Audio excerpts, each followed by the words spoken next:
ಗಜಾನನಂ ಭೂತಗಣಾದಿಸೇವಿತಂ ಕಪಿತ್ಥ ಜಂಬೂಫಲಸಾರಭಕ್ಷಿತಂ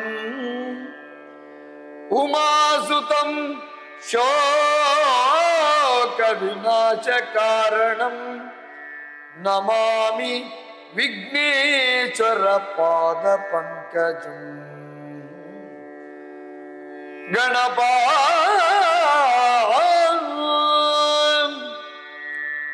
ಆಸ್ತಿಕ ಬಂಧುಗಳೇ, ತೊರೆವೆಯ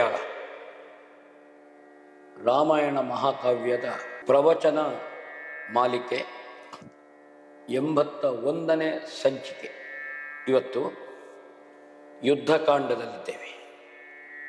ಯುದ್ಧಕಾಂಡದ 40 ಸಂಧಿಗಳು ಮುಗಿದಿದ್ದಾವೆ. ರಾಮನೇ ನೇರ ಯುದ್ಧದಲ್ಲಿ ಮಕರಾಕ್ಷನನ್ನು ಕೊಲ್ತಾನೆ. ಕರಾಸುರನನ್ನು ಕೊಂದ ಸೇಡಿಗಾಗಿ ಕರಾಸುರನ ಮಗನಾದಂತಹ ಮಕರಾಕ್ಷ ಇಂದ್ರಜಿತು ಮತ್ತೊಮ್ಮೆ ಯುದ್ಧಕ್ಕೆ ಹೊರಡುವ ಸಿದ್ಧತೆಯ ಮಧ್ಯೆ ರಾವಣನಲ್ಲಿ ಅಪ್ಪಣೆ ಕೇಳಿ ಹೊರಡುವಂತಹದ್ದು. ಇಲ್ಲಿಯ ಅನ್ನದ ಋಣ, ನೀರಿನ ಋಣ ಮತ್ತು ತಂದೆಯ ಅಳಿವಿಗೆ ಕಾರಣನಾದ ರಾಮನ ಜೊತೆಗಿನ ಸೇಡು, ಇದಕ್ಕೆ ನನಗೆ ಅವಕಾಶ ಕೊಡಬೇಕು ಅಂತ ಯಾಚಿಸಿ ಹೊರಟ ಮಕರಾಕ್ಷ ರಾಮನೊಡನೆ ಯುದ್ಧದಲ್ಲಿ ಸಾಯ್ತಾನೆ. ವಾನರರ ಸೇನೆಯಲ್ಲಿ ಸಂಭ್ರಮ, ಲಂಕೆಯಲ್ಲಿ ದುಃಖ ಮಡುಗಟ್ಟಿ ನಿಂತಿದೆ. ಇಂದ್ರಜಿತ್ವನ್ನುಳಿದು ಉಲ್ಲೇಖನೀಯರಾದಂತಹ ಅನೇಕ ರಾಕ್ಷಸ ನಾಯಕರು ಸಾಯ್ತಾರೆ. ಈ ಸಂಚಿಕೆಯಲ್ಲಿ ರಾವಣನ ದುಃಖ, ಇಂದ್ರಜಿತುವಿನ ಧೈರ್ಯ, ಇಂದ್ರಜಿತುವಿನ ಮಾಯೆ ಯಾವ ರೀತಿ ಕೆಲಸ ಮಾಡ್ತಾ ಇದೆ ಎನ್ನುವುದನ್ನು 81ನೇ ಈ ಸಂಚಿಕೆಯಲ್ಲಿ ನೋಡೋಣ. ಮಡಿದನೆ ಮಕರಾಕ್ಷ ಗೆಲುವಿನ ಗುಡಿಯ ನೆತ್ತಿದರೆ ವಿರೋಧಿಗಳು ಒಡೆದುದೇ ರಾಕ್ಷಸ ಚಮೂಪರ ವೀರ ರಸ ಕುಂಭಾಗ ಜಡಿದು ಹತ್ತಿದಳೆ ಜಯಶ್ರೀ ತೊಡೆಯ ನಗಿತ ನರೇಶ್ವರನ ನಾವು ಹಿಡಿದ ಛಲಕನ ಸಾಧುದೇ ಎಂದರು ಅಸುರ ನಳವಳಿದ ಮಡಿದನೇ.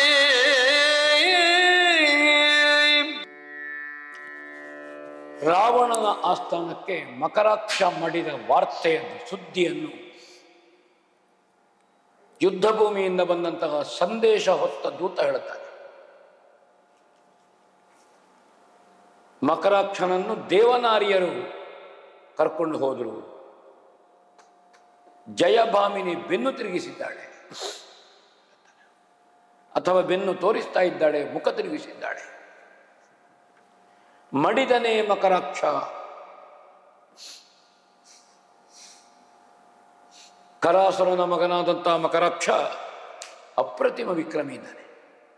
ಇವೆಲ್ಲ ರಾವಣನಿಗೆ ಸಮತುಲ್ಯರಾದಂತಹ ಯೋಧರು, ಹೋರಾಟಗಾರರು. ಒಂದು ಬಲವೇ ಉಡುಗಿ ಹೋಯಿತ ಅಂತ ತಿಳ್ಕೊಂಡ ರಾವಣ. ಶತ್ರುಗಳ ವಿಜಯಧ್ವಜ ಹಾರಾಡ್ತಾ ಇದೆಯೇ, ನಮ್ಮಲ್ಲಿರುವ ರಾಕ್ಷಸರ ವೀರರಸದ ಕುಂಭಗಳು, ಕೊಡಗಳು ಒಡೆದು ಹೋಯಿತ, ವೀರಸದ ಕಲಶಗಳು ಪುಡಿ ಪುಡಿಯಾಗಿ ಹೋಯಿತ ಅಂತ ಕೇಳ್ತಾರೆ. ಜಯಲಕ್ಷ್ಮಿ ಹೆದರಿ ಶತ್ರುರಾಜನ ತೊಡೆಯನ್ನು ಏರಿದಳೋ, ಅವನ ಸಾಮರ್ಥ್ಯವನ್ನು ಕಂಡು ಅವನಿಗೆ ಹೆದರಿ ನಮ್ಮ ಜೊತೆಗಿರುವುದು ಬೇಡ ಅಂತ ಅವಳು ತಿಳ್ಕೊಂಡ್ಲ. ನಾವು ಹಿಡಿದ ಹಠ ಕನಸಾಗಿ ಹೋಯಿತ ನಮ್ಮದ್ದು ಯುದ್ಧದಲ್ಲಿ ಗೆಲುವನ್ನು ಸಂಪಾದಿಸುವಂತಹದ್ದು. ನಾಗಪಾಶ ವಿಫಲ ಆಗ್ತದೆ. ಅನೇಕ ಸಲ ಬ್ರಹ್ಮಾಸ್ತ್ರ ವಿನಿಯೋಗ ಆದರೂ ಅದು ಫಲ ಕೊಡುವುದಿಲ್ಲ. ಹಾಗಾದರೆ ವಿಶಿಷ್ಟವಾದ ವಿಶೇಷ ಆಯುಧಗಳು, ಅತ್ಯಂತ ಪರಾಕ್ರಮಿಗಳಾದಂತಹ ರಾಕ್ಷಸ ನಾಯಕರು ಕುಂಭಕರ್ಣನಂತಹ ಗರ್ವಿಷ್ಠರು ಅವರು ಯುದ್ಧದಲ್ಲಿ ಸೋಲು ಉಣ್ಣುತ್ತಾರೆ ಅಂತಾದರೆ ನಮ್ಮ ಯೋಧರ ಹೋರಾಟ ವಿಫಲವಾಗ್ತಾ ಇದೆ. ಯಾಕೆ ಹೀಗಾಗ್ತಾ ಇದೆ? ನಮ್ಮ ಶತ್ರು ಸೈನ್ಯ ನಮ್ಮ ಆಯುಧಗಳಿಂದ ಸಾಯ್ತಾ ಇದೆ.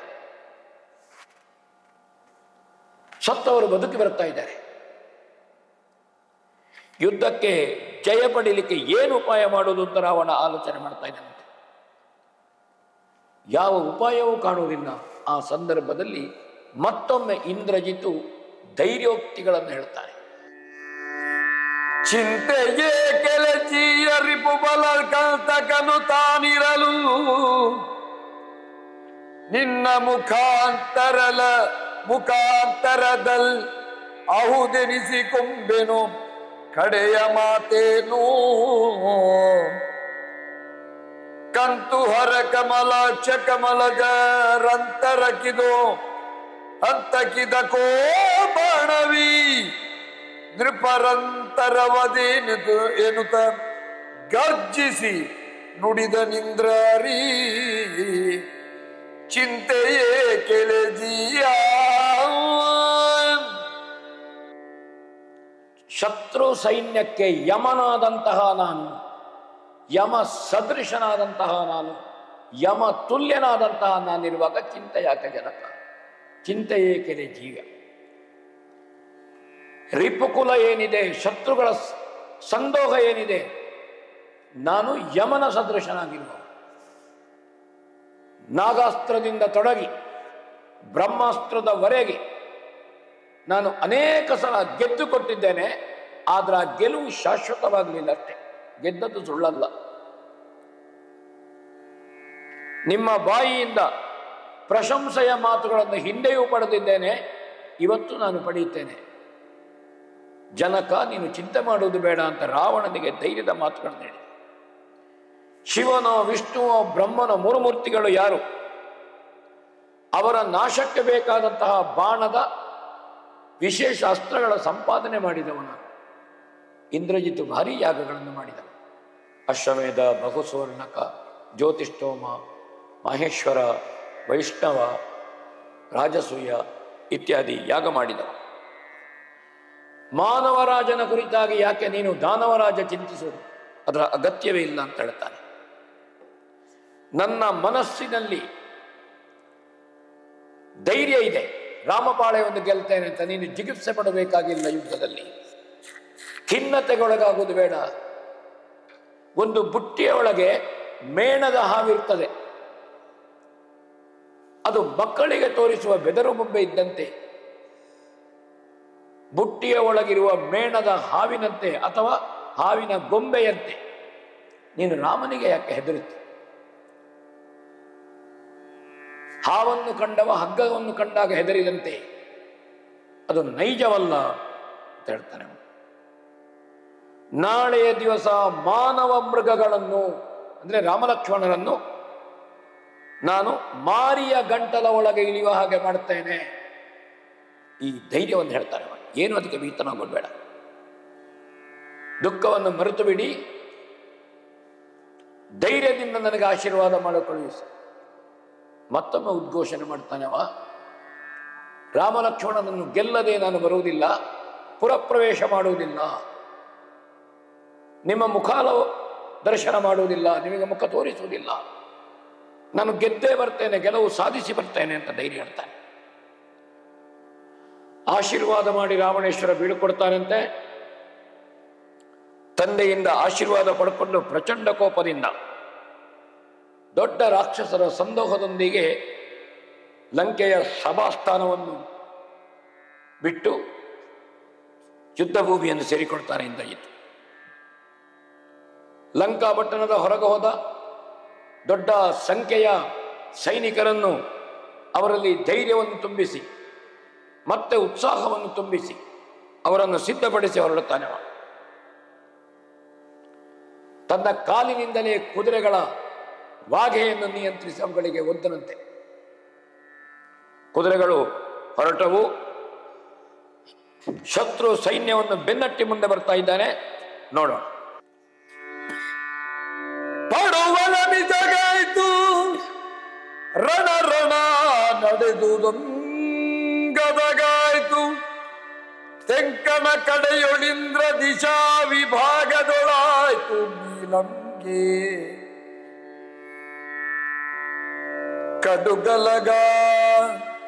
ಕಡುಗಲಗವ ಬಡಗ ದಿಕ್ಕಿನಲೊಡರಿಸಿತು. ಸುಗ್ರೀವ ರಘುಕುಲದೊಡೆಯರಲಿ ವಿಗ್ರಹ ವಿಚಿತ್ರ ಮಗೇಂದ್ರದಲ್ಲಣ್ಣ.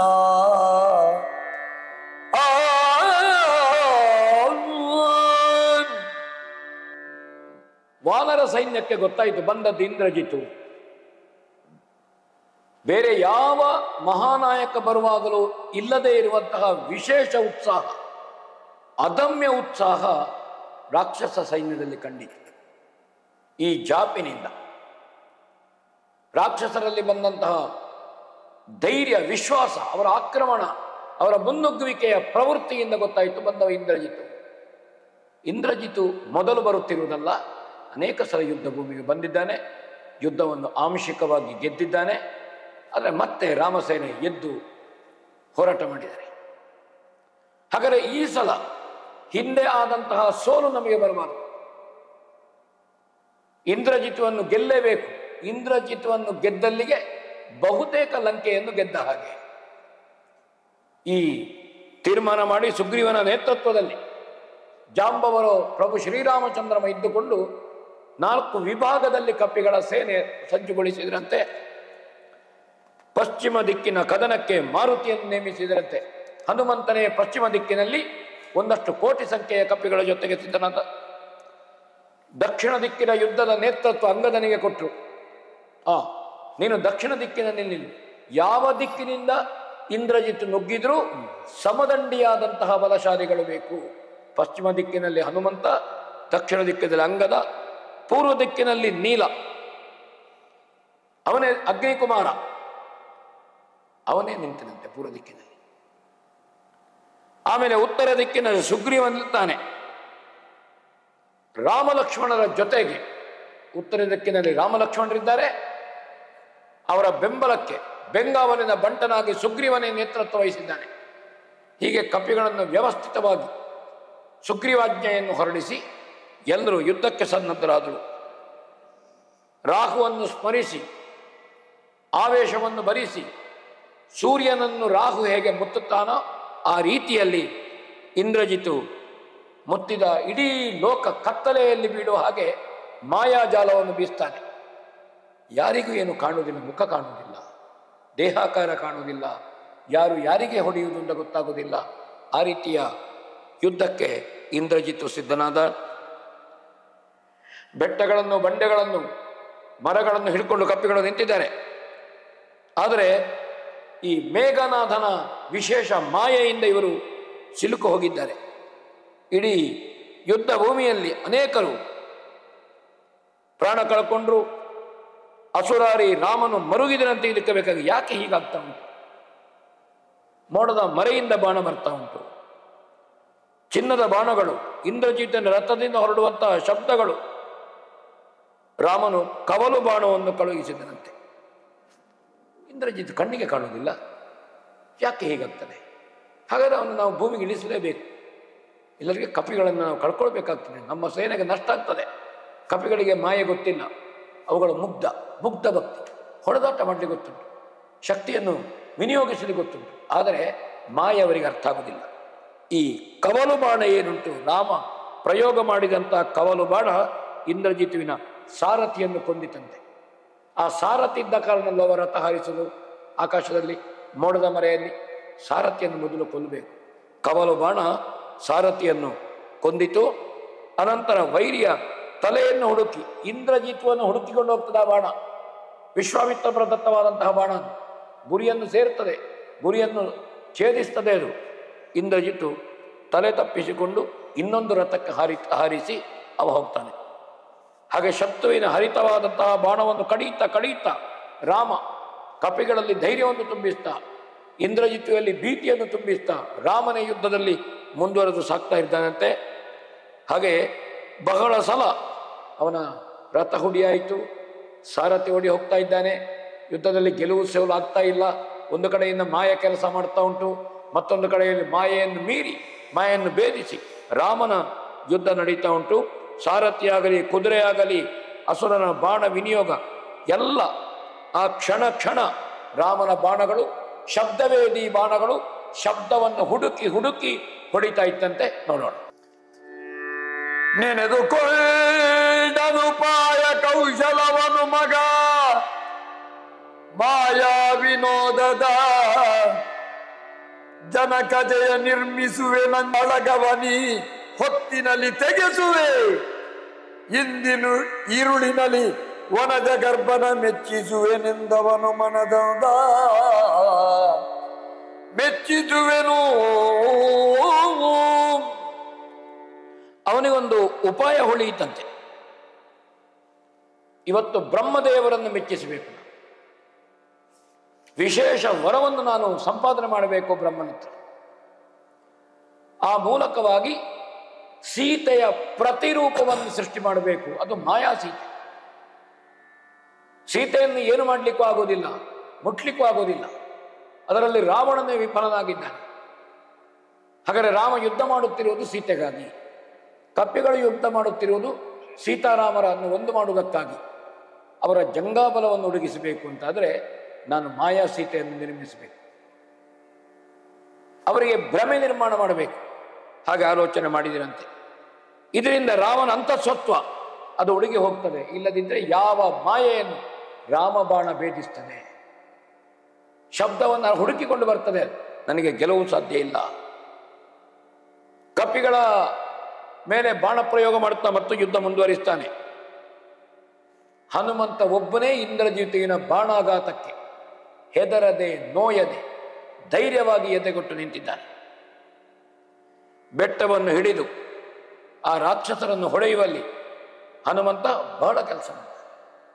ಯಾಕಂದ್ರೆ ಸೀತಾನ್ವೇಷಣೆಗೆ ಹೋದ ಸಂದರ್ಭದಲ್ಲಿ ವನಭಂಗ ಆದವಾಗ ಜಂಬುಮಾಲಿಯ ಅಕ್ಷಯ ಕುಮಾರನ ಸತ್ತಾಗ ಇಂದ್ರಜಿತಿಗೂ ಹನುಮಂತನಿಗೂ ದೊಡ್ಡ ಯುದ್ಧ ನಡೆದಿದೆ. ಈ ಹಿಂದೆಯೂ ಯುದ್ಧಕಾಂಡದಲ್ಲಿ ಯುದ್ಧ ನಡೆದಿದೆ. ಅಂತಹ ಹನುಮಂತನಿಗೂ ಇಂದ್ರಜಿತಿಗೂ ಭಾರಿ ದೊಡ್ಡ ಯುದ್ಧ ನಡೆಯಿತು. ಹೀಗೆ ಮರೆಯಲ್ಲಿದ್ದುಕೊಂಡು ಇಂದ್ರಜಿತ್ತು ಇಂದ್ರ, ವರುಣ, ಕುಬೇರ, ವಾಯು, ಅಗ್ನಿ, ಯಮ, ನಿರುತಿ, ಬ್ರಹ್ಮ ಈಶ್ವರಾಸ್ತ್ರಗಳನ್ನು ಮಾರುತಿಯ ಮೇಲೆ ಹೊಡಿತಾನೆ. ಮಾರುತಿ ಧೃತಿಗೆಡ್ಲಿಲ್ಲ, ಯಾವ ಬಾಣಗಳು ಅವನನ್ನೇನು ಮಾಡುವುದಿಲ್ಲ. ಯಾಕೆಂದರೆ ಎಲ್ಲ ದೇವತೆಗಳ ಅನುಗ್ರಹ ಹನುಮಂತನಿಗಿದೆ. ಶಿವನ ತ್ರಿಶೂಲವು ಏನು ಮಾಡುವುದಿಲ್ಲ, ಬ್ರಹ್ಮನ ಬ್ರಹ್ಮದಂಡ ಇರಬಹುದು, ಇಂದ್ರನ ವಜ್ರಾಯುಧ ಇರಬಹುದು, ಅಥವಾ ಯಮನಲ್ಲಿರುವಂತಹ ದಂಡ ಇರಬಹುದು. ಹನುಮಂತನನ್ನು ಸೋಲಿಸುವ ಬಾಣಗಳೇ ಇಲ್ಲ.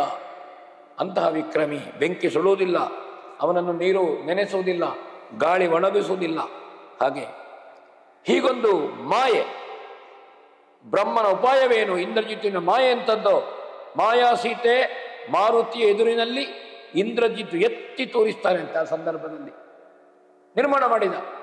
ಸಂಕಲ್ಪ ಮಾತ್ರದಿಂದಲೇ ಮಾಯಾ ಸೀತೆಯನ್ನು ನಿರ್ಮಾಣ ಮಾಡ್ತಾನೆ. ಹನುಮಂತನನ್ನು ಸೋಲಿಸಲಿಕ್ಕೆ ಬೇರೆ ದಾರಿಯೇ ಇಲ್ಲ. ರಾಮನ ಕೈಯಲ್ಲಿ ನಮಗೆ ಯುದ್ಧ ಮಾಡಲಿಕ್ಕೆ ಆಗುವುದಿಲ್ಲ, ಹನುಮಂತನಿಗೆ ಸೋಲಿಲ್ಲ. ಹಾಗಾದರೆ ಹನುಮಂತನ ಶ್ರದ್ಧೆಯನ್ನು, ಅವನ ಜಂಗಾಬಲವನ್ನು ಒದಗಿಸುವುದು ಹೇಗೆ? ಅವರು ಸೀತೆಗೆ ಬೇಕಾಗಿ ಯುದ್ಧ ಮಾಡಿ, ಬೇರೆ ಕೆಲಸ ಇಲ್ಲ. ಆ ಮಾಯಾ ಸೀತೆಯನ್ನು ನಿರ್ಮಾಣ ಮಾಡಿ ಏನಾದರೂ ನಾನು ನಾಟಕ ಮಾಡಿದರೆ ಆವಾಗ ಇವರ ಧೈರ್ಯ ಹೋಗ್ತದೆ, ಇವರ ವಿಶ್ವಾಸ ಕಡಿಮೆ ಆಗ್ತದೆ, ಇವರು ಯುದ್ಧದಿಂದ ಹಿಂದೆ ಹೋಗ್ತಾರೆ. ಈ ಕೆಲಸ ಮಾಡಬೇಕು ಅನ್ನೋ ಮಾಯಾ ಸೀತೆಯನ್ನು ನಿರ್ಮಿಸಿ ಹನುಮಂತ ಎದುರು ತಂದು ನಿಲ್ಲಿಸ್ತಾನೆ. ನೋಡೋಣ. ಕಳ್ಳನ ಹನುಮಂತ ವನದಲ್ಲಿ ಕಂಡ ಸೀತೆಯ ರೂಪಿನ ಬಲೆಯನ್ನು ಖಂಡೆಯದ ಬಾಯ್ದಾರೆ ಗೌಕಿದ ಕೊರಳ ಕಳಕಳದ ಚಂಡಿಸಿದ ಕೋಪಾಗ್ನಿ ಬಳಿ ಕುದ್ದಂಡ ಹನುಮಂ ಗೆದ್ದುದುದರದ ಗುಂಡಿಗೆಯ ಘನ ಶೋಕ ರಸ ಕುದಿದುದಕ್ಕೆ ನಯನದಲ್ಲಿ ಕಂಡನ ಹನುಮಂತ ವನದಲ್ಲಿ ಕಂಡ ಸೀತೆಯ ರೂಪಿನ ಅಬಲೆಯ ಕಳ್ದ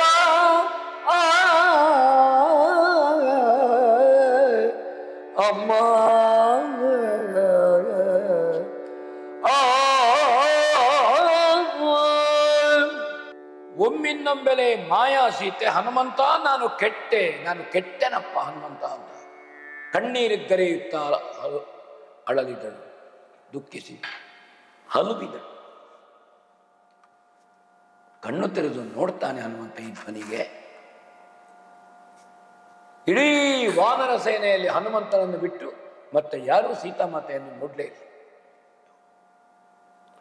ಅಶೋಕವನದಲ್ಲಿ ನಾನು ಕಂಡಿದ್ದ ಅಬಲೆ ಸೀತೆ ಶ್ರೀರಾಮಚಂದ್ರಮನ ಮಡದಿ ಲೋಕಮಾತೆ ಇವಳನ್ನು, ಹೌದಲ್ಲ?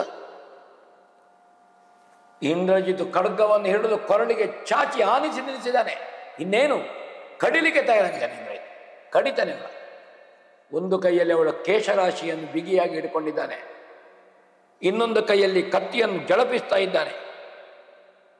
ಹೊಟ್ಟೆಯಲ್ಲಿ ತೀವ್ರ ಶೋಕರಸ ಕುದಿದು ಕಣ್ಣುಗಳಿಂದ ಉಕ್ಕಿತಂತೆ, ಕಣ್ಣೀರಾಗಿ ಹರಿಯಿತಂತೆ. ಆ ಸಂದರ್ಭದಲ್ಲಿ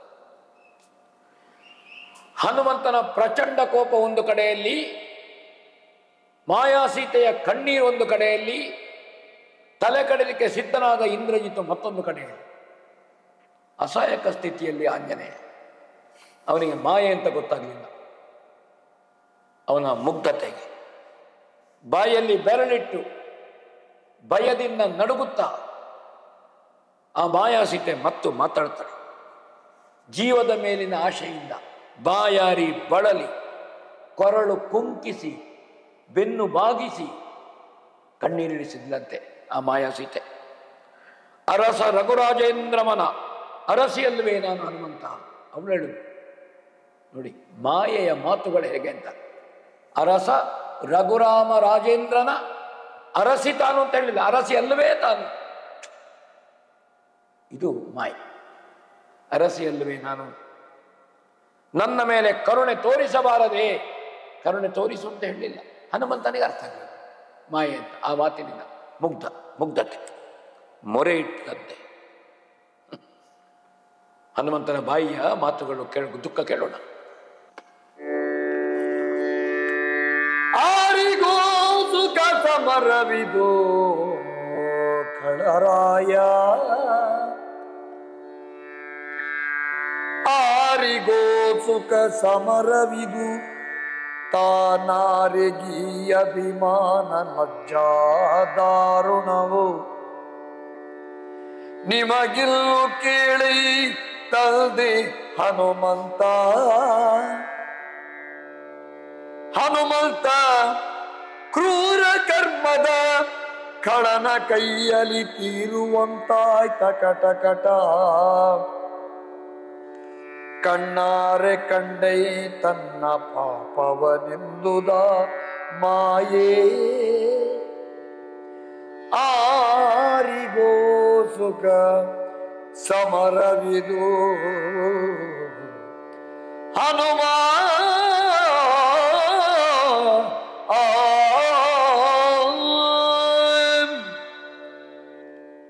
ಆರಿಗೋ ಸುಖ ಸಮರವಿದು. ಮಾಯೆ ಮಾತಾಡ್ತದೆ. ಯುದ್ಧ ಯಾರಿಗಾಗಿದು?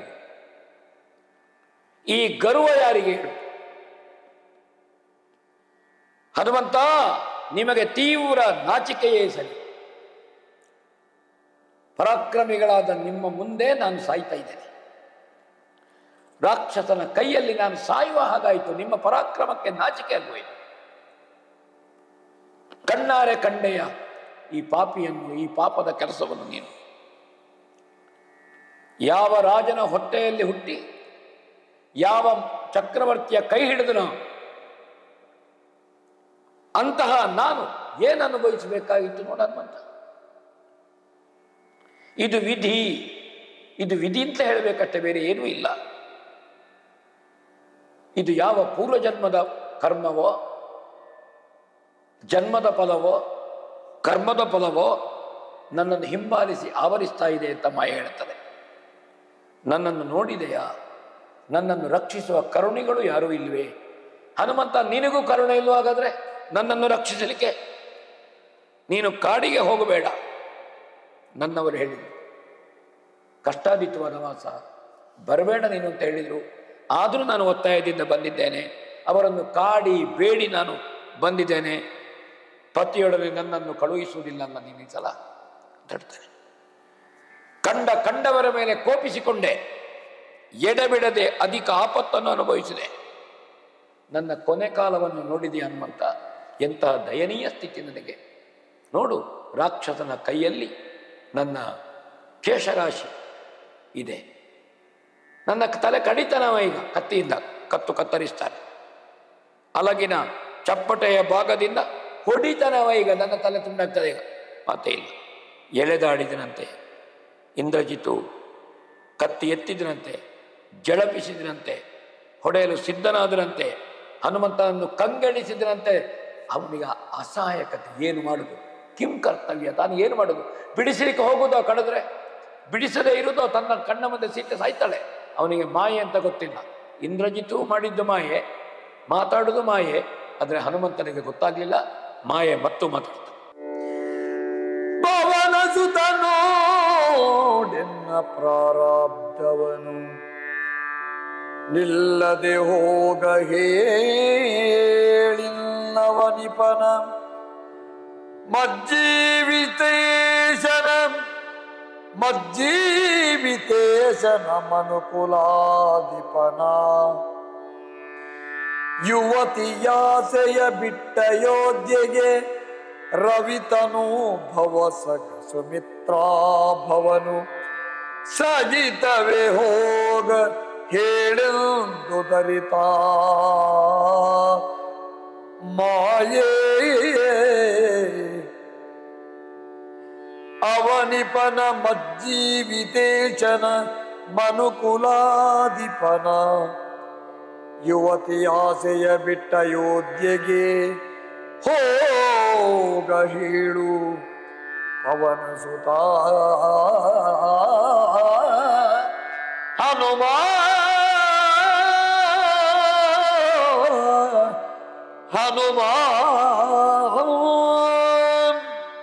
ಹನುಮಂತನ ವಿಕ್ರಮವನ್ನು, ಹೋರಾಟದ ಕೆಚ್ಚನ್ನು ಮಾಯೆ ಹದ ಮಾಡ್ತದೆ. ಅವನಲ್ಲಿ ಒಂದು ರೀತಿಯ ಆತಂಕ, ಭೀತಿ, ದುಃಖ ಎಲ್ಲ ಒಟ್ಟಿಗೆ ಅಸಹಾಯಕತೆಯನ್ನು ಆ ಮಾಯೆಯ ಮಾತು ನಿರ್ಮಾಣ ಮಾಡ್ತದೆ. ನನ್ನ ವಿಧಿಯನ್ನು ನೋಡು, ನನ್ನ ಪ್ರಾಣೇಶ್ವರನನ್ನು, ಆ ರಾಮಭದ್ರನನ್ನು, ಮನುವಂಶದೊಡೆಯನನ್ನು ನಿಲ್ಲದೆ ಹಿಂದೆ ಹೋಗುವುದಕ್ಕೆ ಹೇಳು ಹನುಮಂತ. ಇನ್ನು ನಿಲ್ಲಬೇಕಾಗಿಲ್ಲ. ಮತ್ತೊಮ್ಮೆ ರಾಮನನ್ನು ಸೇರುವ ಯೋಗವೇ ನನಗಿಲ್ಲ, ಭಾಗ್ಯವೇ ನನಗಿಲ್ಲ. ಹೆಂಡತಿಯ ಆಸೆಯನ್ನು ಬಿಟ್ಟು ರವಿವಂಶದೊಡೆಯನು ಲಕ್ಷ್ಮಣನ ಜೊತೆಗೆ ಅಯೋಧ್ಯೆಗೆ ಹೋಗಲಿ. ಅದು ಮಾಯೆಯ ಮಾತು ಅಂತ ಗೊತ್ತಾಗ್ತದೆ ಕವಿಯ ಉಲ್ಲೇಖದಲ್ಲಿ. ಹೆಂಡತಿಯ ಆಶೆಯನ್ನು ಬಿಟ್ಟು ನನ್ನ ಆಶೆಯನ್ನು ಅಂತ ಮಾಯೆ ಹೆಣ್ಣಿಲ್ಲ. ರವಿವಂಶದೊಡೆಯ ಲಕ್ಷ್ಮಣನ ಜೊತೆಗೆ ಅಯೋಧ್ಯೆಗೆ ಹೊರಟು ಹೋಗಲಿ. ನೀ ಹೇಳು ಮಾಯೆಯ ಮಾತು. ರಾಮನನ್ನು ಕರೆದುಕೊಂಡು ಹೋಗು. ನನ್ನ ಪ್ರಾಣ ಪಕ್ಷಿ ಇಲ್ಲಿ ಹಾರಿ ಹೋಗ್ತದೆ. ನಾನು ಸತ್ತ ವಿಷಯವನ್ನೇ ನೀ ಹೇಳಬಹುದು ಹನುಮಂತ. ನನ್ನನ್ನು ಕೊಲ್ತಾನೆ, ಬಿಡುವುದಿಲ್ಲ. ಅವ ನನ್ನನ್ನು ಕಡಿತಾನೆ. ಬೇರೆ ಯೋಚನೆ ಬೇಡ. ಕೊಲೆಗಾರರು ನನ್ನನ್ನು ಮುಗಿಸದೇ ಇರಲಾರರು ಅಂತ ಮಾತಾಡ್ತಾನೆ ಮಾಯ. ಬೇರೆ ಯೋಚನೆ ಬೇಡ. ಹಾಗಾದ ಕಾರಣ ನನ್ನನ್ನು ಮುಗಿಸ್ತಾರೆ. ಹನುಮಂತನಿಗೆ ಮತ್ತು ದುಃಖ ಬಂತು. ನೀರು ಹನಿಯಿತು ಕಣ್ಣಿನಲ್ಲಿ. ಅಸಹಾಯಕತೆಯಲ್ಲಿ ಏನು ಮಾಡಲಿ, ಕೈ ಹೊಸಕಿಗೊಂಡನಂತೆ. ಈ ದುಷ್ಕೃತ್ಯದ ದೋಷ ಏನು, ಯಾಕಾಗ್ತಾ ಇದೆ, ಯಾವ ಪ್ರಾರಂಭಕ್ಕೆ, ಯಾರ ಕೈಯಲ್ಲಿ ಇದನ್ನು ತಡಿಲಿಕ್ಕೆ ಸಾಧ್ಯ? ಕೈ ಮೀರಿ ಹೋಯಿತು ಪ್ರಕರಣ ಅಂತ ಹನುಮಂತ. ಮುತ್ತೈದೆ ಸತಿಯ ಮರಣವನ್ನು ಕಾಣಲು ಕಣ್ಣುಗಳು ಮೀಸಲಾಯಿತೇ ನನ್ನದ್ದು. ಯಾಕೆ ನಾನು ಚಿರಂಜೀವತ್ವ, ಯಾಕೆ ನನಗೆ ಬದುಕು? ಯಾವ ಸೀತೆಯನ್ನು ಹುಡುಕಿಕೊಟ್ಟಿದ್ದೇನಾ, ಆ ಸೀತೆ ರಾಮನನ್ನು ಸೇರುವ ಮೊದಲೇ ನನ್ನ ಕಣ್ಣ ಮುಂದೆ ಇವತ್ತು ಸಾಯ್ತಾ ಇದ್ದಾಳೆ. ಮುತ್ತೈದೆಯಾದಂತಹ ಒಬ್ಬಾಕೆ ಪತಿವ್ರತೆಯನ್ನು ಕಡಿದು ಕೊಚ್ಚುವ ದೃಶ್ಯಕ್ಕೆ, ಈ ಪ್ರಕರಣಕ್ಕೆ, ಪ್ರಮೇಯಕ್ಕೆ ನಾನು ಸಾಕ್ಷಿಯಾದನಲ್ಲ. ನನ್ನ ಕಣ್ಣುಗಳು ಅದಕ್ಕೆ ಸಾಕ್ಷಿಯಾಗಿ ಹೋಯಿತಲ್ಲ ಅಂತ ಹನುಮಂತನಿಗೆ ಅನ್ನಿಸಿತು. ಮನಸ್ಸಿನಲ್ಲಿ ಸಮಾಧಾನ ತಂದುಕೊಂಡು, ಹಾಗಾದರೆ ಪ್ರಯತ್ನ ಮಾಡಬೇಕಾದ್ದು ಮುಖ್ಯ. ಮೇಘನಾದನ ಬಳಿಗೆ, ಇಂದ್ರಜಿತುವಿನ ಬಳಿಗೆ ಹೋಗ್ತಾನಂತೆ ಹನುಮಂತ. ಸೀತಾಮಾತೆಯನ್ನು ಬಿಡಿಸಲಿಕ್ಕೆ ಎತ್ತಿಸ್ತಾನೆ, ಕೇಳೋಣ. ತ್ರಿಜಗವ ಮರಿಯೇ ತ್ರಿಜಗವರಿಯೇ ಪುಲತ್ಸ್ಯ ಮುನಿವಂಶಜನಲ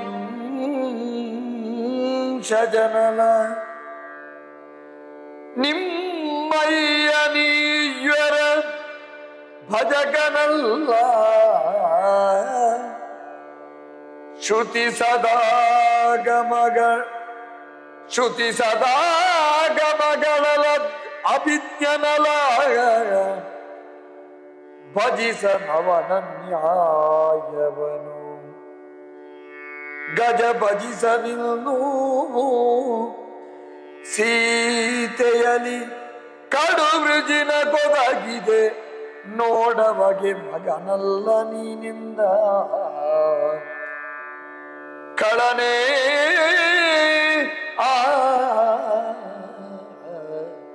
ಅಯ್ಯ.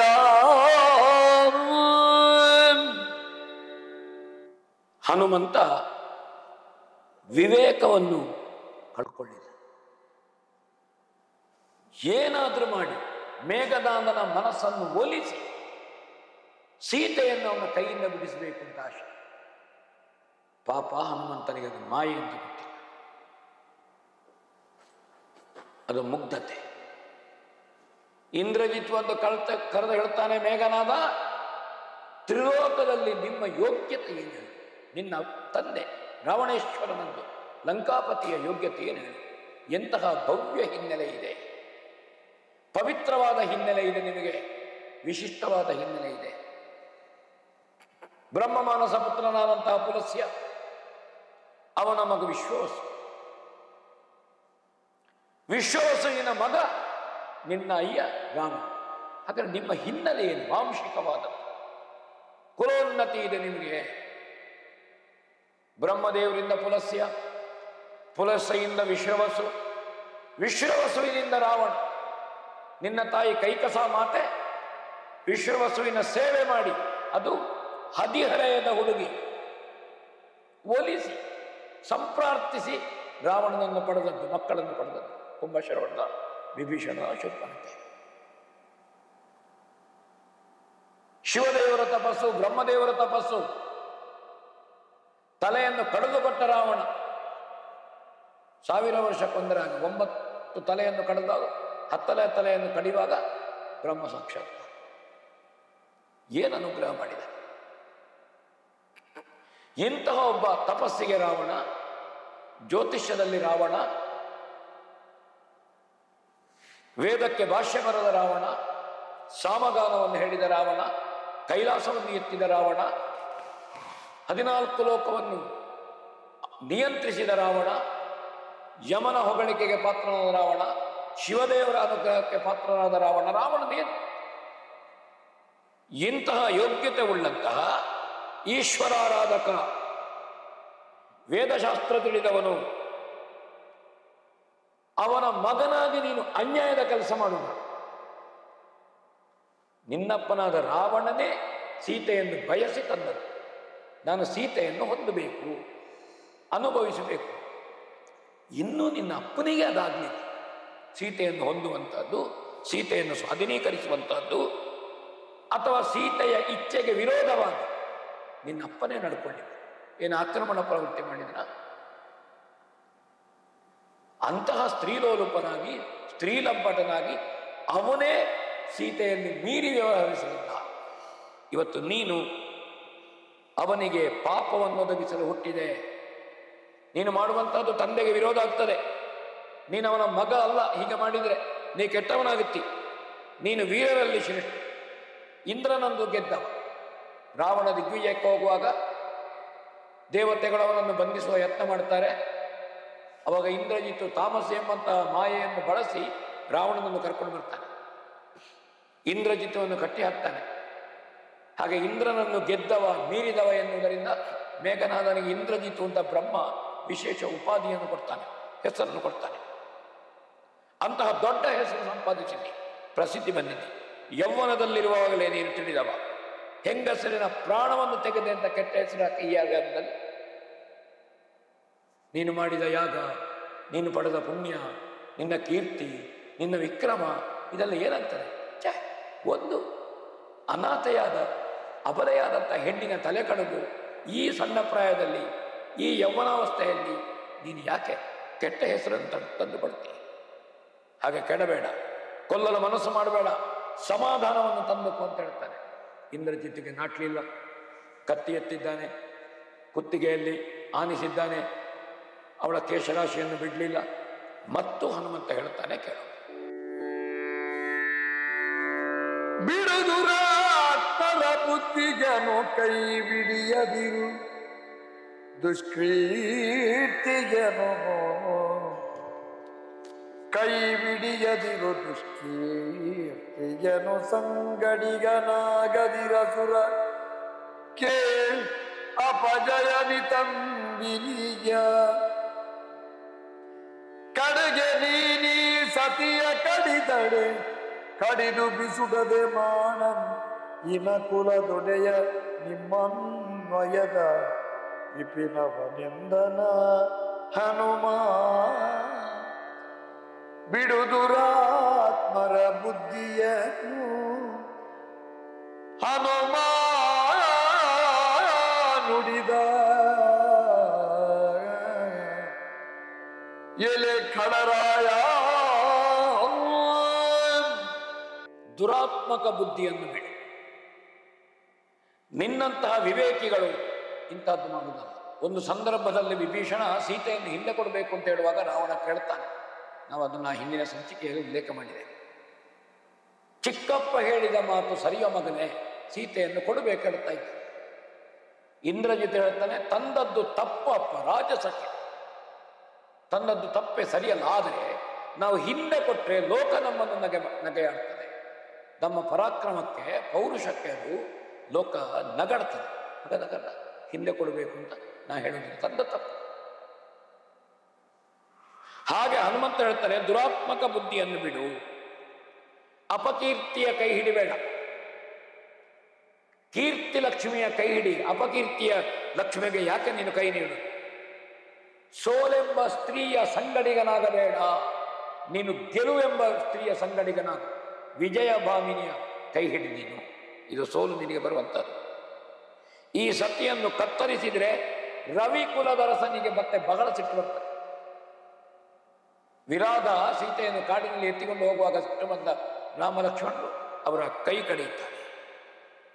ನಿಮ್ಮ ವಂಶ ರಾಕ್ಷಸ ವಂಶವೆಂಬಂತಹ ಅರಣ್ಯವನ್ನು ರಾಮ ಬಾಳೆಯ ತೋಟವನ್ನು ಕಡದ ಹಾಗೆ ಕಡಿತಾನೆ. ಸೀತೆಗೇನಾದರೂ ಆದರೆ, ಸೀತೆಗೆ ಒಂದು ಗಾಯ ಆದರೆ ಸಾಕು, ಒಂದು ಅಂಗವೂನಾದರೆ ಸಾಕು, ಕೊಲ್ಲುವುದು ಬಿಡು. ಸೀತೆಗೇನಾದರೂ ಅನ್ಯಾಯ ಮಾಡಿದರೆ ನೀವು ಸತ್ತು ಮಣ್ಣು ತಿಂದು ಹೋಗ್ತೀರಿ. ಸ್ತ್ರೀ ಹತ್ಯೆ ಮಾಡಬಾರದು, ಮಹಾಪಾಪ ಬರ್ತದೆ.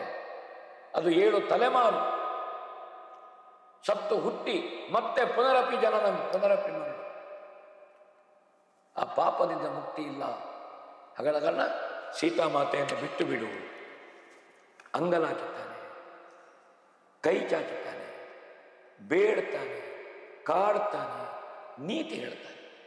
ಹೇಗಾದ್ರೂ ಮಾಡಿ ಇಂದ್ರಜಿತುವಿನ ಕೈಯಿಂದ ಸೀತೆಯನ್ನು ಉಳಿಸೋಣ. ಹೋರಾಟ ಮಾಡಬೇಕಿದ್ರೆ ನನ್ನತ್ತ ಹೋರಾಟ ಮಾಡಬೇಕು. ಒಂದು ವಸ್ತುವಿನ ಬಗ್ಗೆ ಜಗಳ ಉಂಟು ಅಂತಾದ್ರೆ ಇಬ್ಬರಿಗೆ ವಸ್ತುವನ್ನು ನಾಶಪಡಿಸೋಣ. ಸೀತೆಯನ್ನು ಹೊಂದಬೇಕು ಅಂತ ನಿನ್ನ ಅಪ್ಪ ಇಷ್ಟು ದೊಡ್ಡ ಬಂಡವಾಳ ಹೂಡಿದ್ದು ಯುದ್ಧ ಮಾಡುತ್ತಿರುವುದು. ಆ ಸೀತೆಯನ್ನೇ ನೀನು ಕಡಿದು ಮುಗಿಸಿದ್ರೆ ನಿನ್ನ ಅಪ್ಪನಿಗೆ ಸಿಟ್ಟು ಬರುವುದಿಲ್ಲ. ಹೀಗೆ ಚಾಣಾಕ್ಷತನದ ಮಾತಿನಿಂದ, ನೀತಿಯ ಮಾತಿನಿಂದ ಹೇಳಿದ್ರು. ಇಂದ್ರಜಿತ್ ಒಪ್ಪಲಿಲ್ಲ. ಇಂದ್ರಜಿತ್ ಏನು ಮಾಡಿದ್ದಾನೆ ಅಂತ ಕೇಳೋ. ನೋಡು ನೋಡಲೆ ಹನುಮ ಸೀತೆಯ ನೋಡು, ಕಂಡ ಕಾಣನೆನ್ನದೆ ನೋಡೆನುತ ಬೊಬ್ಬಿರಿದು ರಥದ ಅಗ್ರದಲ್ಲಿ ಖಂಡೇಯವಾಗ ನೀಡಿ ಜಳಪಿಸಿ ಹಾಸ ಮೀರಜ ಕೇಡ ಕಂಡೆ ಎಂಬ ಮಾಯಿಯ ಜೋಡಣೆಯ ಜಾನಕಿಯ ಕಡಿದಿಳುಗಿದನು ಧರಣಿಯಲಿ, ಕಡಿದುಳುಗಿದನು. ಎಷ್ಟು ಅಂಗಲಾಚಿ ಬೇಡಿದ್ರು, ವಿನಂತಿಯನ್ನು ಮಂಡಿಸಿದ್ರು, ಹನುಮಂತ ನೀತಿಯನ್ನು ಹೇಳಿದ್ರು. ಇಂದ್ರಜಿತ್ತಿಗೆ ಪಥ್ಯವಾಗಲಿಲ್ಲ. ಸೋತಿದ್ದಾನೆ. ಗೆಲುವಿಗೆ ಬೇರೆ ದಾರಿ ಇಲ್ಲ. ಇನ್ನೊಂದದು ಮಾಯಾ ಸೀತೆ. ಈ ಮಾಯೆಯನ್ನು ಕಡಿಯುವ ಮೂಲಕವಾಗಿಯೂ ಆದರೂ ಈ ಕಪಿಗಳನ್ನು, ರಾಮನನ್ನು ಮಾಯೆಯಲ್ಲಿ ಸಿಲುಕಿಸಿ ಅವರ ಅಂತಃಸತ್ವವನ್ನು ಕುಗ್ಗಿಸಬೇಕು ಅಂತ ಇಂದ್ರಜಿತ್ತು ಹೊರಟು. ಸುಮ್ಮನೆ ಕೂತು ಹನುಮಂತ, ನನಗೆ ಈ ಸೀತೆಯನ್ನು ಕಡಿಯುವುದರಿಂದ ಕೆಟ್ಟ ಹೆಸರು ಬಂದು ಬೇಸರ ಇಲ್ಲ. ಈ ಸೀತೆಯನ್ನು ಕಡಿಯುವುದರಿಂದ, ಇದರ ಧ್ವನಿಯನ್ನು ಅರ್ಥ ಮಾಡಿಕೊಳ್ಳಿ, ಇದು ಮಾಯೆ ಅಂತ ಅರ್ಥ. ಕೆಟ್ಟ ಹೆಸರು ಬಂದರೂ ತೊಂದರೆ ಇಲ್ಲ, ಸೋಲೆ ಆಗಲಿ ನನಗೆ ಬೇಸರ ಇಲ್ಲ. ಜಗತ್ತಿನ ಜನರು ನನ್ನನ್ನು ನಿಂದಿಸಲಿ, ಎಲ್ಲರೂ ಬೈಲಿ, ನಾನು ಅದಕ್ಕೆ ಹೆದರುವುದಿಲ್ಲ. ನಾವು ಅಸುರರು, ಈ ಭಯಂಕರ ಕಾರ್ಯ, ಭಯಾನಕರ ಕಾರ್ಯ, ಈ ಮಾಯೆ, ಮಾಟ, ಮಾರಣ, ಇದು ನಮಗೆ ಇರುವಂತಹದ್ದು ಮಾಡಲಿಕ್ಕೆ ನಿಮಗಲ್ಲ, ನಾವು ಮಾಡ್ತೇವೆ. ನಮಗದುವೇ ಧರ್ಮ. ನೀವು ಯಾವುದನ್ನು ಅಧರ್ಮ ಹೇಳ್ತೀರಾ, ನನಗೆ ಈಗ ಇದು ಧರ್ಮ, ಈ ಸಂದರ್ಭಕ್ಕೆ ಇದು ಧರ್ಮ. ಹಾಗೆ ನನ್ನ ವಿವೇಕ ಹೇಳುತ್ತದೆ, ಇವಳ ತಲೆಯನ್ನು ಕತ್ತರಿಸಿ ಹಾಕ್ತೇನೆ, ನೀನು ಏನು ಬೇಕಾದ್ರೂ ಮಾಡಿ, ನನಗೆ ಏನು ದಾಕ್ಷಿಣ್ಯ ಇಲ್ಲ. ಇಂದ್ರಜಿತ್ತು ಖಡ್ಗವನ್ನು ಎತ್ತಿದನಂತೆ. ನೋಡು ಹನುಮಂತ, ನೋಡು, ಬಿಡಿಸುವ ಪ್ರಯತ್ನ ಮಾಡುವುದಿದ್ರೆ ಮಾಡು, ಸೀತೆಯನ್ನೊಮ್ಮೆ ನೋಡು, ಮತ್ತೆ ನಿನಗೆ ಇವಳು ಕಾಣಲಿಕ್ಕೆ ಸಿಗುವುದಿಲ್ಲ, ಇದು ಕೊನೆಗೆ ನೀನು ನೋಡುವುದು. ನಿನ್ನ ಕಣ್ಣೆದುರಿನಲ್ಲಿ ಕಡಿತಾನೆ. ರಾಮನಿಗೆ ಹೇಳಲಿಕ್ಕೊಬ್ಬ ಜನ ಬೇಕಲ್ಲ, ಸೀತೆಯನ್ನು ಇಂದ್ರಜಿತ್ತು ಕೊಂದಿದ್ದಾನೆ ಅಂತ. ಕಣ್ಣನ್ನಿಸಿ ಸರಿಯಾಗಿ ನೋಡು ಹನುಮಂತ ಹೇಳಿದ, ಚೆನ್ನಾಗಿ ನೋಡು ಅಂತ ಹೇಳಿದ. ಗರ್ಜಿಸಿದನಂತೆ ಇಂದ್ರಜಿತ್ತು. ರಥದ ಮೇಲೆ ಕತ್ತಿಯನ್ನು ಜಳಪಿಸಿದ್ರಂತೆ. ಕಣ್ಣೀರಿಳಿಸಿತ್ತು ಮಾಯೆ. ಅಯ್ಯೋ ಹನುಮಂತ, ಕೇಡನ್ನು ಕಂಡೆಯ. ಮತ್ತೆ ಮಾಯಾ ರೂಪಿ ಕಿರುಚಿಕೊಂಡಿತು, ಬೊಬ್ಬೆ ಹಾಕಿತು, ಕಣ್ಣೀರಿಳಿಸಿತು. ಇಂದ್ರಜಿತ್ತು ಕತ್ತರಿಸಿ ತಲೆ ಕಡದ ಹೊತ್ತಿನಲ್ಲಿ ತಲೆ ನೆಲ ಮೇಲೆ ಬಿತ್ತು, ತುಂಡಾಗಿ ಹೋಯಿತು. ಮಾಯೆ ಕೆಡವಿ ಬಿತ್ತು. ಆ ಸಂದರ್ಭದಲ್ಲಿ ಮಾಯಾ ಸೀತೆಯ ಕಣ್ಣು ಕತ್ತರಿಸಿ ಕೆಳಗೆ ಬಿದ್ದಿದೋ ಇಲ್ಲ. ಹನುಮಂತ ಸಿಟ್ಟಿನಿಂದ ಹಾರಿ ಇಂದ್ರಜಿತ್ತಿಗೆ ಹೊಡೆದಲಿಕ್ಕೆ ಪ್ರಯತ್ನಿಸಿದ. ಇವನನ್ನು ಕೊಂದು ಮುಗಿಸ್ತೇನೆ. ಇಂದ್ರಜಿತ್ತು ಮಹಾಮಾಯೆ. ಹನುಮಂತನ ಏಟಿಗೆ ಇಂದ್ರಜಿತ್ತು ಮೈ ಕೊಡಲಿಲ್ಲ. ಕಣ್ಣಿಗೆ ಕಾಣದ ಮಾಯವಾಗಿ ಹೋದ. ಹನುಮಂತ ಹೊಡೀತಾನೆ, ಗುದ್ದುತ್ತಾನೆ, ರಥ ಉಡಿ ಉಡಿಯಾಯಿತು. ಕುದುರೆಗಳು, ಗಾಲಿಗಳು ಸರ್ವನಾಶ ಆಗಿವೆ. ಏನಿತ್ತು. ಆದರೆ ಇಂದ್ರಜಿತ್ತು ಅವನ ಕೈಗೆ ಸಿಗಲಿಲ್ಲ. ಏನಾಗುತ್ತೆ? ಎಲ್ಲಿಗೆ ಹೋದ ಇಂದ್ರಜಿತ್ತು? ತಲೆ ತುಂಡಾಗಿ ಬಿದ್ದಂತಹ ಈ ಮಾಯ ಸೀತೆ ಎಲ್ಲಿಗೋಯ್ತು? ಜಾನಕಿ ಏನಾದ್ರು? ಹೀಗೆ ಹನುಮಂತ ಹುಡುಕುತ್ತಾ ಹುಡುಕುತ್ತಾ ಮುಂದೆ ಬಂದನಂತೆ. ನೋಡು,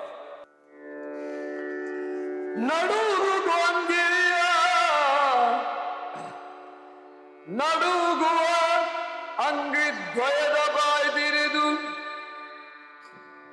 ನಡುಗುವಂಗ್ರಿದ್ವಯದ ಬಾಯ್ದೆರೆ ಬಿಡುಕುವವನ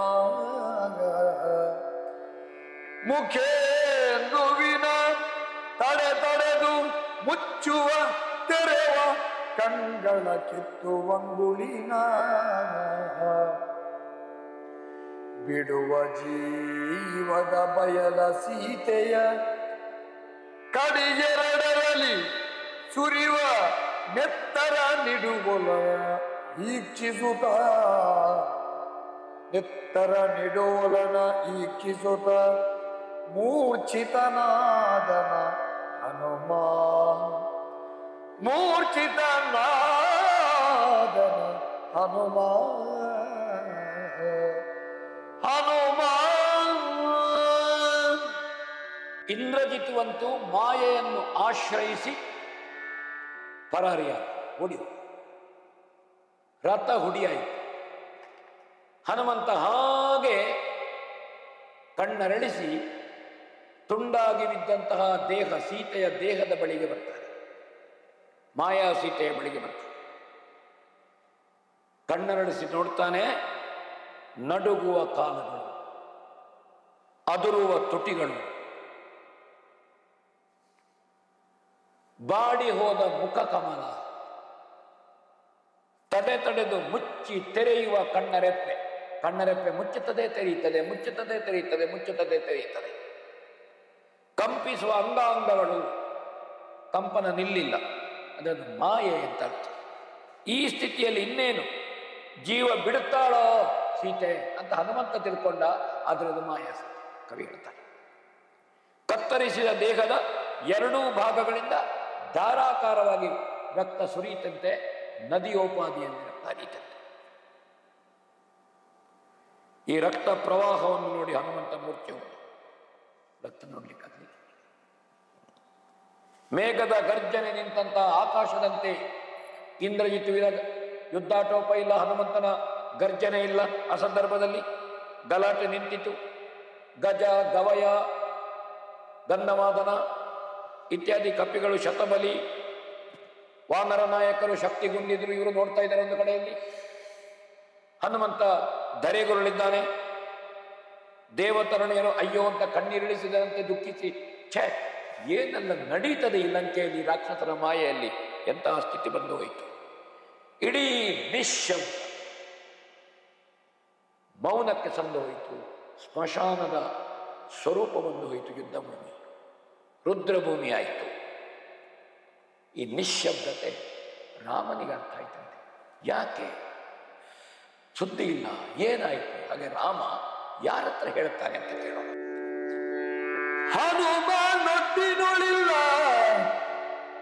ಸಿಂಹಧ್ವನಿ ಸುರೇಂದ್ರ ವಿರೋಧಿಯುಪಟಳ ಘನವದೇನಾದರೂ ಹುತಾಶನ ವಾಲಿನಂದನರು ಅನುಜನಿ ಹೋಗು ಅಂಗದನ ಬಳಿಗೆ ಅನಿಲ ಜನಾರಯ್ಯನಿಕೆ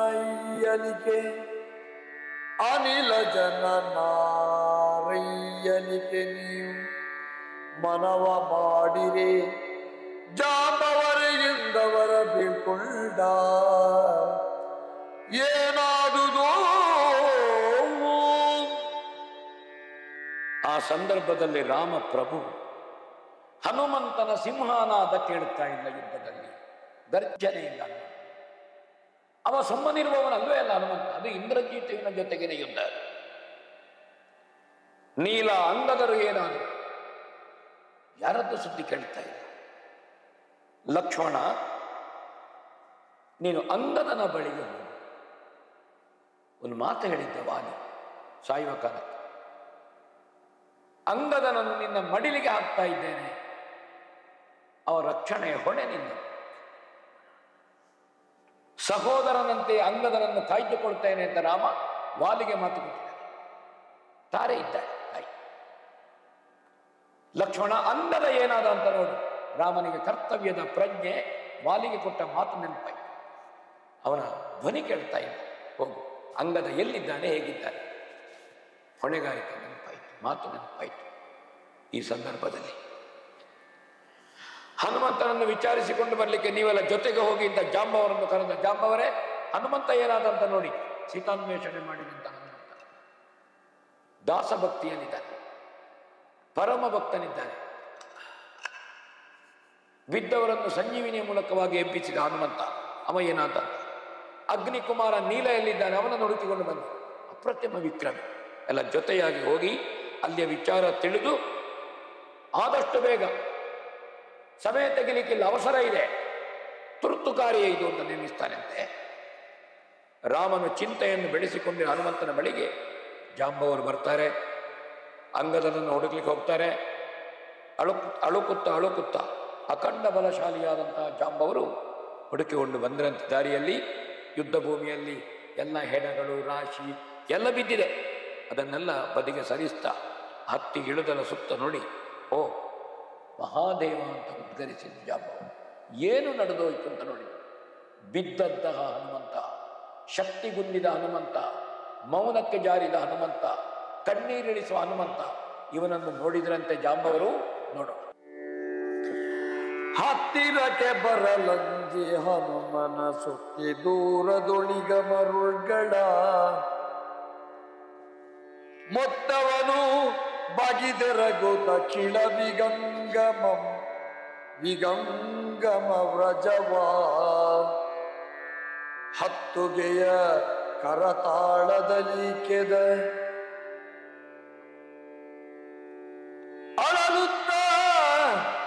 ಕೆದರುತ್ತ ಬರೆ ದೂರದಲ್ಲಿ ಹತ್ತಿಯಲಿ ಕಡಿಯೊಡೆದ ಸೀತೆಯ ಕಣ್ಣು ನಜಸುನು ಕೆದರುತ್ತ ಬರೆ ಬರೆ ದೂರದಲ್ಲಿ ದೂಹತ್ತಿಗಲಿ ಕಡಿವಡೆದ ಸೀತೆಯ ಕಂಡಯ ಮಸೂಯಜಸೂನು ಅಜಸೂನು ಕಂಡ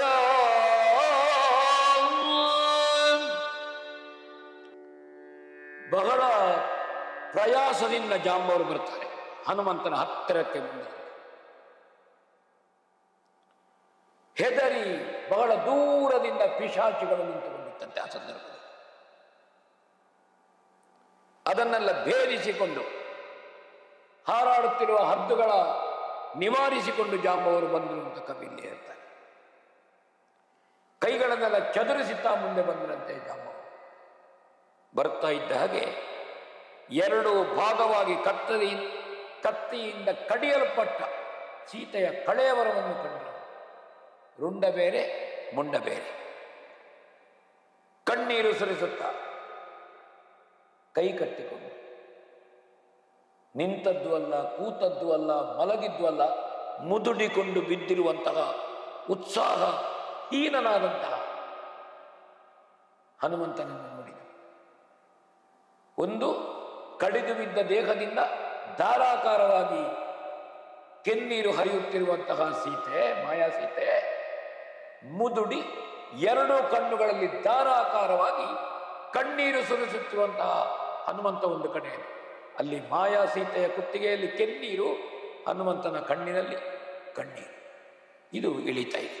ಇದನ್ನು ನೋಡಿ ಹತ್ತಿರಕ್ಕೆ ಬಂದರು. ಹೇಗಾದರೂ ಮಾಡಿ ಹನುಮಂತನ ಸಮ್ಮುಖಕ್ಕೆ ಬಂದರು. ಪ್ರಾಣದಾಯಕನಾದ ರಾಮಕಿಂಕರನನ್ನು ಕಂಡರಂತೆ ಭಯಗೊಂಡರಂತೆ ಜಾಂಬವರು. ಅತಿಶಯವಾಗಿ ಮನನೊಂದ ಜಾಂಬವರು. ಏನಾಯಿತು ಹನುಮಂತನ ಸ್ಥಿತಿ? ಹನುಮಂತನ ತೋಳನ್ನು ಹಿಡಿದೆತ್ತಿ ಕರುಣಾತಿಶಯದಿಂದ, ತೀವ್ರ ಶೋಕದಿಂದ ಕಣ್ಣೀರ ಹನಿಗಳನ್ನು ಉದುರಿಸುತ್ತಾ ಹೇಳ್ತಾನೆ, ಏನಾಯ್ತು ಹನುಮಂತ? ಎಂಥ ಸ್ಥಿತಿ ಇದು ಯುದ್ಧ ಭೂಮಿಯಲ್ಲಿ? ಇಷ್ಟು ದಿವಸ ಇಷ್ಟರವರೆಗೆ ಇಂತಹ ಸ್ಥಿತಿಯನ್ನೇ ನಾವು ನೋಡಲಿಲ್ಲ ಅಂತ ಪ್ರಶ್ನೆ ಮಾಡುತ್ತಾರೆ. ಕೇಳೋ.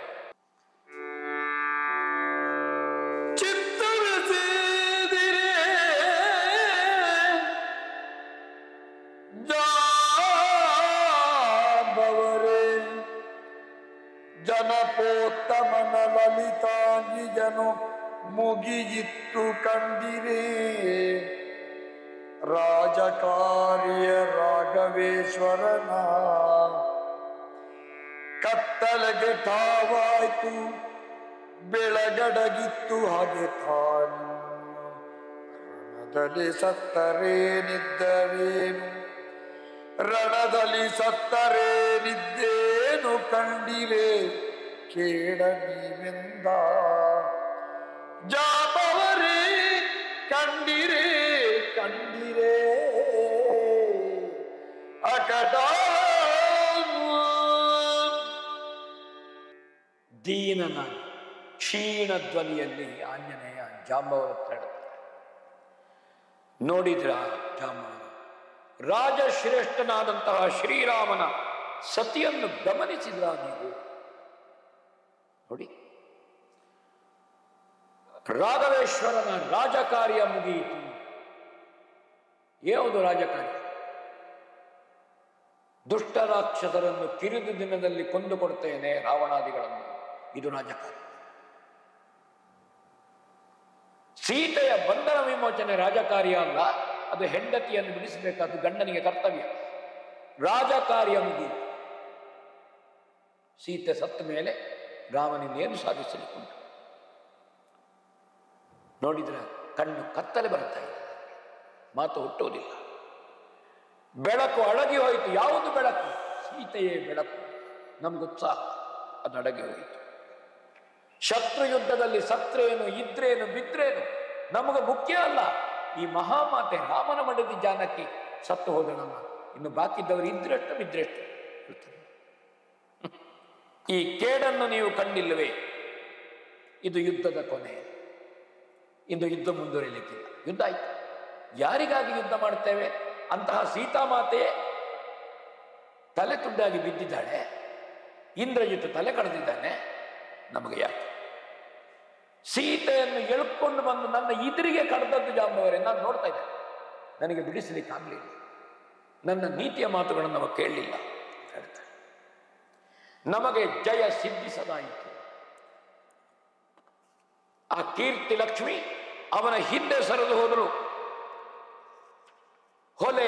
ಕೊಲೆಗಳಿಗೆ ನಾನು ಕಾರಣನಾದೆ, ಅದನ್ನು ಹೊತ್ತೆ, ನನಗೆ ಪಾಪವನ್ನು ಹೊತ್ತಾಯಿತು.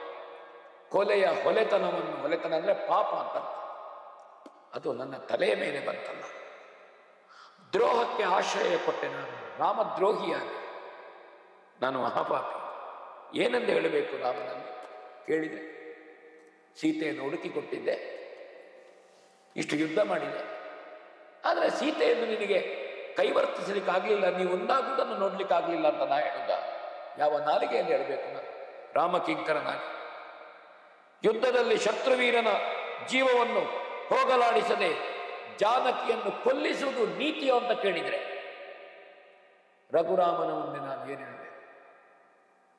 ಶತ್ರುವಿನ ಕೈಯಲ್ಲಿ ನನ್ನ ಹೆಂಡತಿಯನ್ನು ನೀನು ಕೊಲ್ಲಿಸಿದೆ ಹನುಮಂತ ಅಂತ ಕೇಳಿದರೆ, ಸುಗ್ರೀವನಿಗೆ ಏನು ಅನ್ಯಾಯ ಮಾಡಿದೆ ಅಂತ ಸುಗ್ರೀವನನ್ನು ಹೊರಗಾಕಿದ್ರೆ ನಾನು ಗತಿಹೀನನಾದೆ.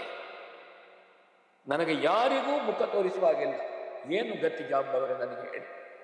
ನನಗೆ ಈ ಚಿರಂಜೀವತ್ವ ಯಾಕೆ? ಮುಂದಿನ ಕಲ್ಪದ ಬ್ರಹ್ಮತ್ವಕ್ಕೆ ಯಾಕೆ? ನಾನು ಇಂಥದ್ದು ಕೆಟ್ಟದ್ದು ಮಾಡಿದನಲ್ಲ.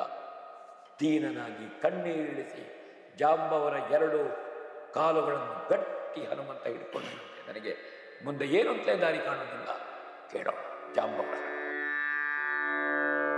ಮರುಗದಿರು ಹನುಮಂತ ನಿನ್ನಲಿ ಕೊರತೆಯುಂಟೇ ಮಗನೇ,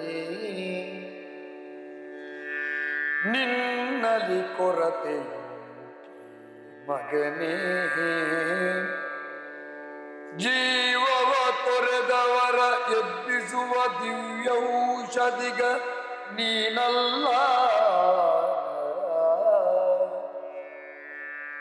ಮರೆಯ ಮಾಯಾಸುರರ ಕಪಟದ ನಿರುಗೆಯೋ ನಿಜವೋ ವಿಚಾರದೆ ನರಿವ ತೆಗೆದಿದಕೊಂಡು ನಡೆ ಮನಗುಂದ ಬೇಡಿಂದ ಮಗನೇ ಹನುಮಂತ.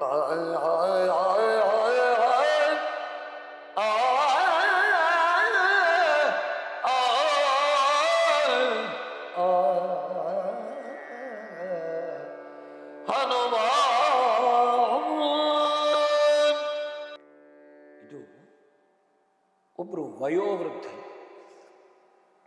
ಮಾಗಿದ ಜೀವ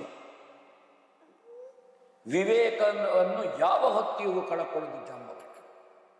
ರಾಮ ಸೇನೆಯಲ್ಲಿ ಭಾವುಕರಾಗದೆ ವಿವೇಕವನ್ನು ಕಳಕೊಳ್ಳದೇ ಇರುವಂತಹ ಒಂದು ವೃದ್ಧಾಪ್ಯ ಜಾಂಬವ.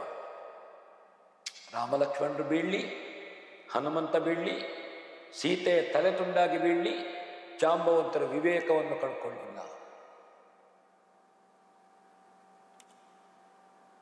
ರವಿಚಂದ್ರರ ಪ್ರಸ್ತುತಿಯಲ್ಲಿ ನಾವು ಅದನ್ನು ತಿಳಿಬೇಕು. ಒಂದು ಮನೆಯಲ್ಲಿ ಎಂಥೋ ದುರಂತ ನಡೆಯಿತು. ಆ ಸಂದರ್ಭದಲ್ಲಿ ಮನೆಯ ವಯೋವೃದ್ಧರು ಹೇಳ್ತಾರೆ, ಧೈರ್ಯ ಗೆಡಬೇಡಿ, ಮುಂದೆ ಒಂದು ದಾರಿ ಉಂಟು. ಧೈರ್ಯ ಯಾಕೆ ಗೆಡೋದು? ಧೈರ್ಯ ಗೆಟ್ಟರೆ ಯಾವುದು ನಮಗೆ ಒಳ್ಳೆಯುವುದಿಲ್ಲ. ಹೀಗೆ ಧೈರ್ಯ ತುಂಬಿಸುವ ವಿವೇಕದ ಮಾತುಗಳನ್ನು ಹೇಳುವ ಒಂದು ವೃದ್ಧಾಪ್ಯ ಬದುಕಿನ ಅನುಭವ, ಹಿರಿತನ ಜಾಂಬವರದಲ್ಲಿ ಕಾಣ್ತದೆ. ನೀನು ಕೊರಗಬೇಡ, ನಿನ್ನಲ್ಲಿ ದೋಷವಿದೆಯೇ ಹೇಳು, ನಿಷ್ಕಳಂಕ ಚಾರಿತ್ರ. ನಿನ್ನ ಮನಸ್ಸಿನ ಮೂಲೆಯಲ್ಲಿ ಎಳ್ಳಿ ನಿಂತು ಕಿಲ್ಪಿಷ ಇಲ್ಲ, ಕಾಮಧೇನುವಿನ ಕೆಚ್ಚಲಿನಲ್ಲಿ ವಿಷದ ಹನಿ ಬರಲಿಕ್ಕುಂಟ ನೀನಂತ. ಅಂತಹ ನೀನು ಯಾಕೆ ಅಸಹಾಯಕನಾಗುವುದು? ನಿನಗೆ ಯಾಕೆ ಅಪರಾಧಿ ಪ್ರಜ್ಞೆ? ರಾಮದೇವರಿಗೆ ಸಿಟ್ಟು ಬರ್ತದೆ, ಸುಗ್ರೀವ ಹೊರಗಾಗ್ತಾನೆ ಅಂತ ಯಾಕೆ ನೀನು ವಿಕಲ್ಪವನ್ನು ಕಲ್ಪಿಸಬೇಡ. ನಿನ್ನಂತವ ವಿಕಲ್ಪವನ್ನು ಕಲ್ಪಿಸಕೂಡದು. ಜೀವ ಹೋದವರನ್ನು ಬದುಕಿಸುವ ದಿವ್ಯ ಔಷಧಿ ಕೊಡುವವ ನೀನಲ್ವೋ? ಸಂಜೀವಿನಿ ತರಲಿಲ್ವೋ ನೀನವತ್ತು ಮೊನ್ನೆ? ಯಾಕೆ ನೀನಿವತ್ತು ಇಂತಹದ್ದೆಲ್ಲ ಮಾತಾಡ್ತೀನಿ? ನಿನ್ನ ವಿಕಲ್ಪ ಯಾಕೆ ನಿನ್ನ ಮನಸ್ಸಿಗೆ? ರಾಕ್ಷಸರ ಮಾಯೆ ಮೋಸದ ರೀತಿ ಅಲ್ವೋ ಇದು? ಹೇಳ್ತಾರೆ ಜಾಂಬವರಿಗೆ ಅರ್ಥ ಆಯಿತು. ಬ್ರಹ್ಮಜ್ಞಾನಿಗಳಿದ್ದಾರೆ, ವೇದವಿದರಿದ್ದಾರೆ ಜಾಂಬವ. ಇದು ನಿಜವೋ ಮಾಯೆಯೋ ಅಂತ ನೀನು ವಿಚಾರ ಮಾಡಿದ್ಯಾ ಹನುಮಂತ? ಸುಮ್ಮನೆ ಕಣ್ಣೀರಿಳಿಸ್ತು.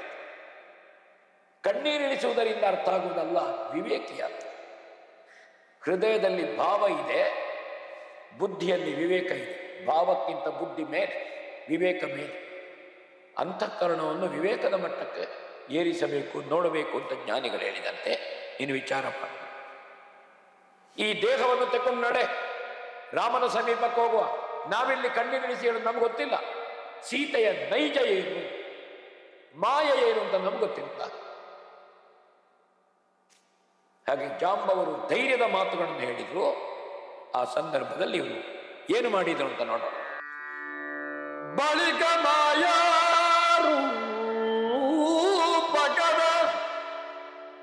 ಮೈಥಿಳೆಯ ಖಂಡಿತ ತನು ಬೆರಡ ತಂದಿಳುಗಿದನು ಮಾಯಾ ನರೇಂದ್ರನ ಬಳಿಯಲ ಹನುಮ. ಎಲೆ ಹನುಮ ಕೇಳಿಮ್ಮ ಹುಯ್ಯಲ ಕೆಲಸವೇ ತಾನಿದು ವಿಜದಳವಳಿದು ಮೆಲ್ಲನೆ ಮಗಿಗೆ ಮೈಕ್ಕಿದನು ಮೂರ್ಛೆಯಲ್ಲಿ. ಬಳಿಕ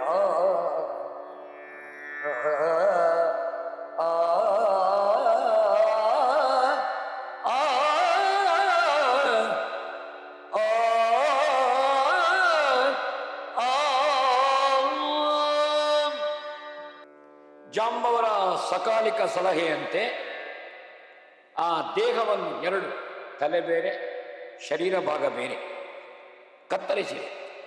ಆ ಮಾಯಾರೂಪದ ಸೀತೆಯ ದೇಹವನ್ನು ಕತ್ತರಿಸಿದ ಎರಡು ತುಂಡುಗಳನ್ನು ಒಟ್ಟು ಮಾಡಿಕೊಂಡು ಮಾನವೇಶ್ವರನ ಮಾನವೇಶ್ವರ ರಾಮನ ಬಳಿಗೆ ನೋಡಿ. ಕವಿಯ ಪ್ರಯೋಗವನ್ನು ನೀವು ಗಮನಿಸಿ. ಮಾಯಾರೂಪಕದ ಮೈತಿಳೆಯ ತನುವನ್ನು, ಹಾಗಾದರೆ ಇಲ್ಲಿಯೂ ಮಾಯೆಯೇ, ಮಾಯಾ ರೂಪಕದ ಮೈತಿಳೆ. ಹನುಮಂತ ಎಲ್ಲಿಗೆ ತಂದ ಅದನ್ನು ಅಂತ ಕೇಳಿದರೆ ಮಾಯಾ ನರೇಂದ್ರನ ಬಳಿಗೆ ತಂದ. ಮಾಯಾ ಸೀತೆಯ ತುಂಡಾದ ದೇಹವನ್ನು ಮಾಯಾ ಮಾನವೇಶ್ವರನ ಬಳಿಗೆ ಈ ವಾನರೇಶ್ವರ ತಂದ. ಅದು ಬಹಳ ಮುಖ್ಯ ಸಂಗತಿ ಇಲ್ಲಿ ಹಾಗೆ ಇಳಿಸಿದಂತೆ. ಅಯ್ಯ ಹನುಮಂತ ನಾವು ಉದ್ಗರಿಸ್ತಾನೆ ಆ ಸಂದರ್ಭದಲ್ಲಿ. ನಮ್ಮ ಯುದ್ಧದಿಂದ ಆದ ಕಾರ್ಯವೇ ಇದು, ಇದು ನಮ್ಮ ಯುದ್ಧದಿಂದ ಆದದ್ದ ಇದು ಕೇಳ್ತಾನೆ. ಕತ್ತರಿಸಿದ ಎರಡು ತುಂಡುಂಟಲ್ಲಿ ಶಕ್ತಿಗುಂದೆ ಮೂರ್ಛೆ ಹೋಗಿ ನೆಲಕ್ಕೆ ಒರಗಿದಂತೆ ನಾವು ಮಾನವ ಸಹಜವಾದಂತಹ ಒಂದು ನೋವಿನಿಂದ ಈ ಮಾಯಾ ಸೀತೆಯನ್ನು ಕಂಡು ಇದು ಮಾಯೆ ಅಂತ ತಿಳಿಯದೆ ಮಾಯೆಗೆ ಒಳಪಟ್ಟು ಮಾಯಾ ವಿನೋದಿನಿಯಾದಂತಹ ಭಗವಂತ ಸಹಜವಾದ ಒಬ್ಬ ಮನುಷ್ಯ ಹೇಗೆ ದುರ್ಬಲನಾಗುತ್ತಾನೆ ಆ ರೀತಿ ಸಹಜತೆಯನ್ನು ಪ್ರದರ್ಶಿಸಿದಂತೆಯಲ್ಲಿ ಕಣ್ಣುಗಳಲ್ಲಿ ನೀರು ತುಂಬಿಕೊಂಡ ಸುಗ್ರೀವ ಮಮ್ಮಲ ಮರಗುತ್ತಾನೆ. ಕಪಿವೀರರು ಎಲ್ಲ ಕಣ್ಣೀರಿಳಿಸಿದ್ರಂತೆಯಲ್ಲಿ. ಹೀಗೆ ಎಲ್ಲರೂ ಹನುಮಂತ ಹೇಳ್ತಾನೆ, ಚಿಂತೆ ಯಾಕೆ, ನಾನು ಔಷಧಿಯನ್ನು ಹುಡುಕಿ ತರಲಿಕ್ಕೆ, ನಾನು ಇದು ಸಂಜೀವಿನಿ ತರಲಿಕ್ಕೆ ದ್ರೋಣಾಚಲಕ್ಕೆ ಹೋಗ್ತೇನೆ ಅಂತ ಒಂದು ಕಡೆಯಲ್ಲಿ ಹೇಳ್ತಾನೆ. ಯಾರು ಪ್ರತಿಕ್ರಿಯೆ ಮಾಡ್ತಾ ಇಲ್ಲ. ರಾಮ ಮೌನಕ್ಕೆ ಸರಿದಿದ್ದಾನೆ. ಲಕ್ಷ್ಮಣ ಕಲ್ಲಿನ ಮೂರ್ತಿಯಂತೆ ನಿಂತಿದ್ದಾನೆ. ಸುಗ್ರೀವ ಅಸಹಾಯಕರಾಗಿ ಹೋದ. ಜಾಂಬವರು ಮಾತನಾಡುವ ಸ್ಥಿತಿಯಲ್ಲಿಲ್ಲ, ಯಾಕೆಂದರೆ ರಾಮದೇವರ ಮೂರ್ತಿ ಹೊಡೆದಿದ್ದಾರೆ. ಸುಗ್ರೀವ ಮಲಗಿದ್ದಾನೆ. ಹನುಮಂತ ನಾನು ಸಂಜೀವಿನಿ ತರಲಿಕ್ಕೆ ಹೋಗಬೇಕು ಕೇಳ್ತಾರೆ. ಆದರೆ ಉತ್ತರಿಸುವವರು ಯಾರು ಆ ಪ್ರಶ್ನೆಗೆ?